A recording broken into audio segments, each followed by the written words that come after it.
So now this clinical scenario related to it is reticular formation. It is a network of, I told you, nerve cells and nerve fibers that extend, that goes to the cerebral cortex. So if I made this diagram, so it goes into the spinal cord, it goes to the cerebral cortex, and it has influence on the sensory system. It controls our circadian rhythms, our reflexes, somatic and visceral information, the state of consciousness, and loss of consciousness. So now damage to the reticular formation means that the sensory pathways are damaged and it is not receiving any information, and it cannot give out any efferent fibers or acetylcholine.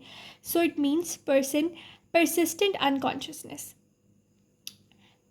Pathological lesions of the reticular formation can cause loss of consciousness or even coma. For example, your pathology is that your reticular formation is damaged by a disease or by some infection. In such a situation, you will have coma.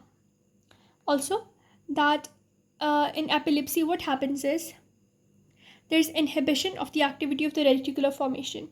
Epilepsy is always a damage, and this damage means that the reticular formation is not able to react. And whenever reticular formation is damaged in the upper part of the diencephalon, there will be loss of consciousness, and a person becomes unconsciousness when they are receiving an epileptic seizure.